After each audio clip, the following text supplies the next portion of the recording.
Hello everyone, ICT virtual classes में मैं योगेश खेमनी आपका स्वागत करता हूं। तो जैसा कि आप जानते हैं, हम पढ़ रहे थे वर्क एनर्जी पावर एंड बात कर रहे थे हम काइनेटिक एनर्जी पे। तो इसी का आगे बात करते हैं कुछ क्वेश्चंस पे। तो लिखते हैं एक क्वेश्चन, अ हैवी कार या a heavy body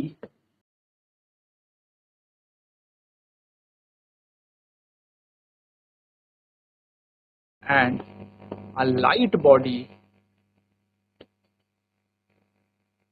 of mass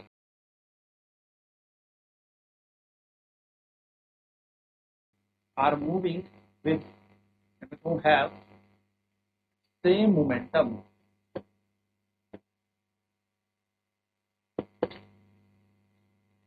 which one have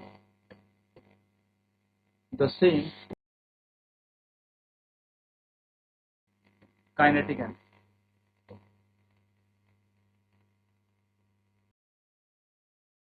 क्या कह रहा है? एक भारी वस्तु जिसका द्रव्यमान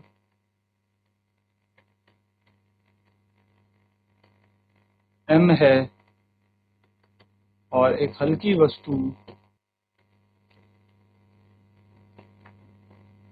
जिसका द्रव्यमान स्मॉल m छोटा m, दोनों समान संवेग से चलती हैं। इनकी गतिज किसकी गतिज ऊर्जा ज्यादा होगी? या मैं which one of the more same, which one have same नहीं sorry more kinetic energy, which one have more kinetic energy, किसकी गतिज ऊर्जा ज्यादा होगी?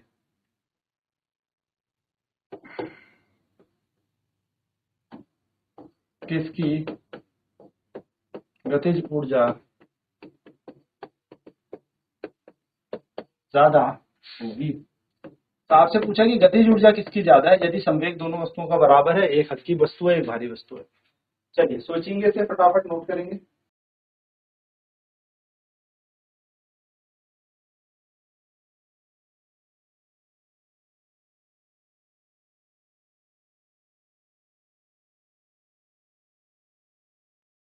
तो देखिए क्वेश्चन बहुत ही आसान है, सिंपल सी बात है। एक हैवी बॉडी और एक लाइट बॉडी है ना। तो अगर मैं बोलूं हैवी बॉडी, यहां लिख देता हूं भारी वस्तु,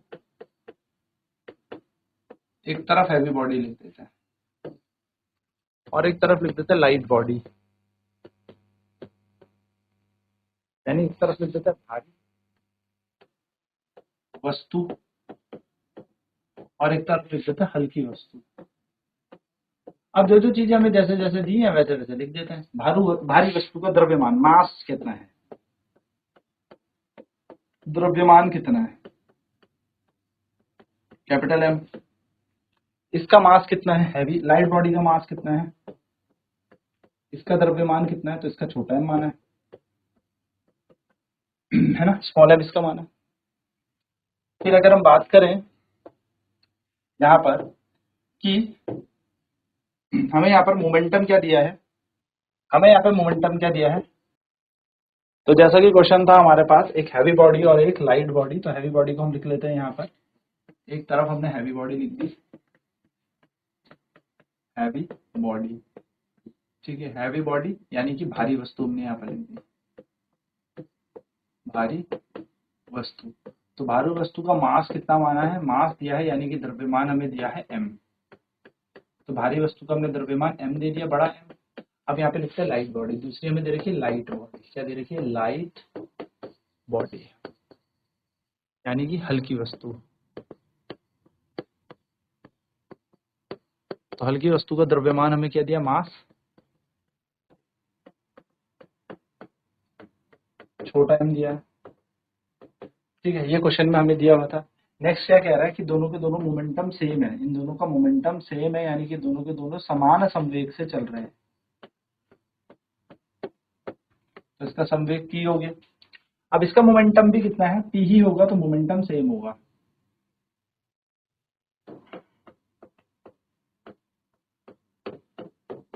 तो दोनों का मोमेंटम यानी कि दोनों का संवेग समान है। बात करें अगर काइनेटिक एनर्जी की, तो ये हमें निकालने की काइनेटिक एनर्जी किसकी ज्यादा है, तो काइनेटिक एनर्जी यानी कि गतिज ऊर्जा हमें यहाँ पर ये पूछे कि हल्की वस्तु की ज्यादा है या भारी वस्तु की।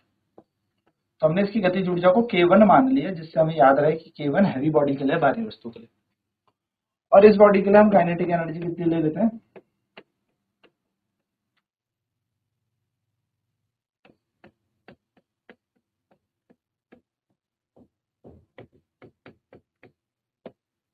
K2 मान लेते हैं। ठीक है, गतिज ऊर्जा K1 और K2 मान लेते हैं, ये हमें दे दी। अब क्या करना है, हम जानते हैं वी नो दैट, हमें पता है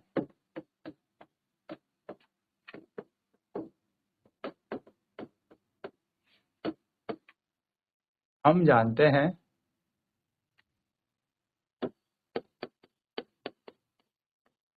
अगर हम मोमेंटम और काइनेटिक एनर्जी की बात करें तो there is a relation between from the relation between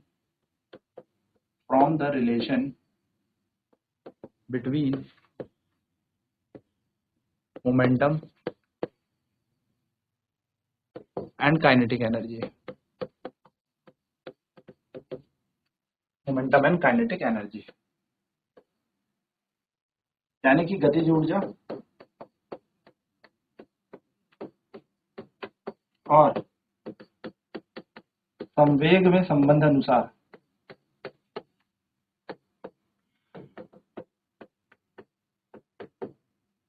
गतिज ऊर्जा और संवेग में संबंध क्या कहता है कि P इज इक्वल टू होता है √2m के। अब अगर हैवी बॉडी की बात करूं, भारी वस्तु की बात करूं, तो भारी वस्तु के लिए फॉर हैवी बॉडी, भारी वस्तु के लिए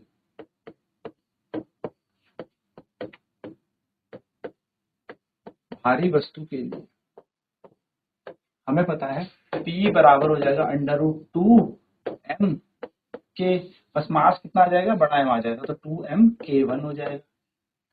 and for heavy body, for light body, इसको पहला समीकरण मान लो, लाइट बॉडी यानी कि हल्की वस्तु के लिए,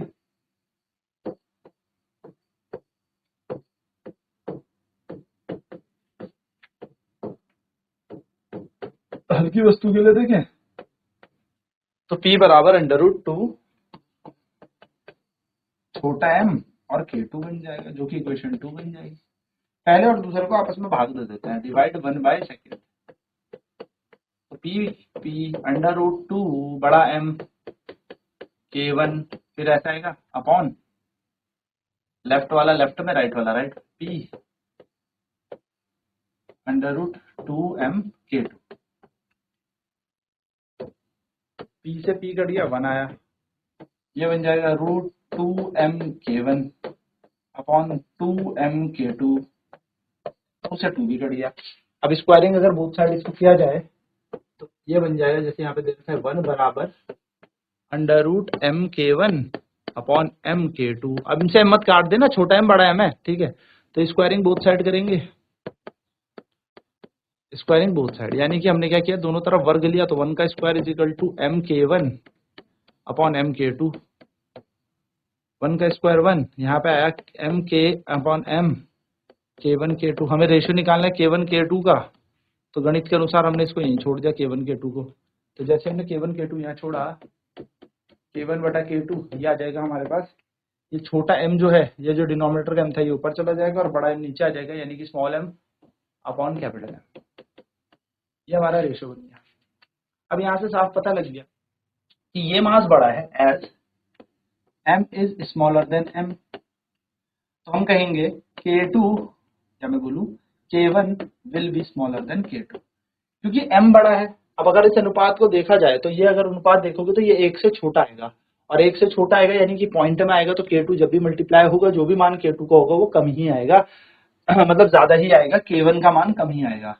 तो याद रखिएगा m छोटा है तो हम बोलेंगे द लाइटर बॉडी, जब बोलूँ the heavier body will have more momentum, भारी वस्तु का गतिज ऊर्जा ज्यादा होगी, तो the heavier body will have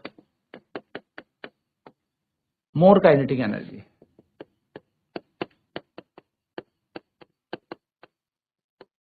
क्या कह रहे हैं, जो भारी वस्तु है, हम कह सकते हैं भारी वस्तु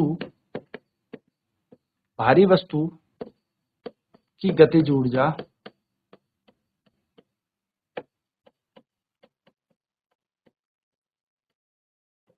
ज्यादा होगी, तो भारी वस्तु पर गतिज ऊर्जा हमारी क्या हो गई, ज्यादा हो गई। तो हेवियर बॉडी के पास काइनेटिक एनर्जी ज्यादा है।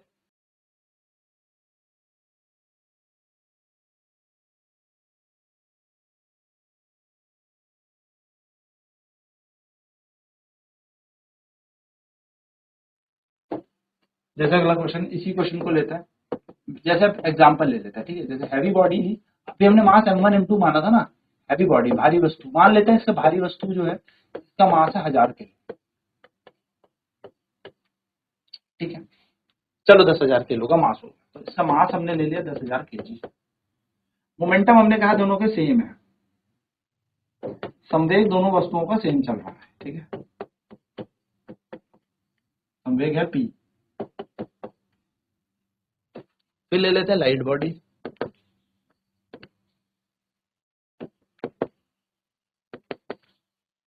लाइट बॉडी यानी कि हल्की